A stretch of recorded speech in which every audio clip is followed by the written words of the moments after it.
Kannur Kandonthar ചെരുവിച്ചേരി transformer പരിധിയിൽ over വോൾട്ടേജിനെ തുടർന്ന് വീട്ടുപകരണങ്ങൾ തകരാറിലായി. എം വിജിൻ MLA സ്ഥലം സന്ദർശിച്ചു. കടന്നപ്പള്ളി പാണപ്പുഴ പഞ്ചായത്തിലെ നിരവധി വീടുകളിലെ വീട്ടുപകരണങ്ങളാണ് ഓവർ വോൾട്ടേജിനെ തുടർന്ന് തകരാറിലായത്.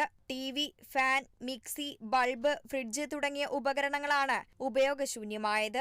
കഴിഞ്ഞ ആഴ്ച എൻ്റെ വീട്ടിലത്തെ TV പോയി, പിന്നെ മിക്സി പോയി, 4 ബൾബ് പോയി. നമ്മളെ തൊട്ടടുത്ത വീട്ടിൽ അതുമാതിരി TV പോയി, 4 ബൾബ് പൊട്ടിത്തെച്ച് ബാബുവിൻ്റെ വീട്ടിലെത്തത്. ഇന്ന് പിന്നെ 2 ഫാൻ പോയി. ഫാൻ എന്ന് പറഞ്ഞാൽ സ്വിച്ച് ഇടുമ്പോൾ തന്നെ തീപ്പൊരിയാണ് വരുന്നത്, അതിന് പുക പോകുന്നു. ഇന്ന് രാവിലെ അതുമാതിരി മിക്സി ഓണാക്കിയിട്ട് അരക്കുന്ന സമയത്ത് തീപ്പൊരി പറന്ന്. ഞാൻ അടുത്ത വീട്ടിലെ സുജാതയുടെ പോയിട്ട് ഞാൻ അരക്കാൻ വേണ്ടി പോയ സമയത്ത് ആ ഓണ് പറഞ്ഞ് എൻ്റെ TV ഇപ്പോൾ ഒച്ച കെട്ടി സുഖിച്ച് എൻ്റെ TVയും കത്തിപ്പോയിന്. കുറച്ച് കഴിയുമ്പോൾ ഓൾ TVയും കത്തിന്നാണ് പറഞ്ഞത്. ഇങ്ങനെ അമിതമായ വോൾട്ടേജ് ആണെങ്കിലും അവരത് പരിഹരിച്ച് നമുക്ക് പരിഹാരം കാണിച്ചു തരണം.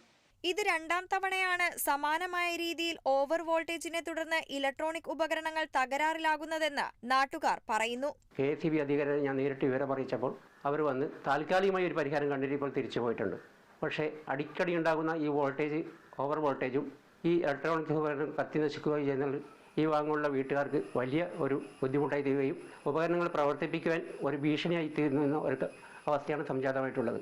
അടിയന്തരമായും KSEB ഇതിന് ശാശ്വതമായൊരു പരിഹാരം കണ്ടെത്തണമെന്നാണ് നാട്ടുകാർ ആവശ്യപ്പെടുന്നത്. ഈ ആവശ്യം ഉന്നയിച്ചുകൊണ്ട് ഞങ്ങൾ KSEBിയുടെ ഉന്നത അധികാരികളെ സമീപിക്കാൻ വേണ്ടി തീരുമാനിച്ചിട്ടുണ്ട്.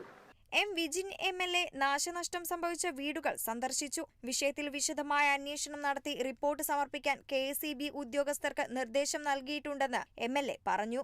അടിക്കടിയുണ്ടാകുന്ന ഓവർ വോൾട്ടേജ് പ്രദേശവാസികളെ ദുരിതത്തിലാക്കിയിരിക്കുകയാണ്. വിഷയത്തിൽ KSEB അടിയന്തര നടപടി സ്വീകരിക്കണമെന്നാണ് നാട്ടുകാരുടെ ആവശ്യം.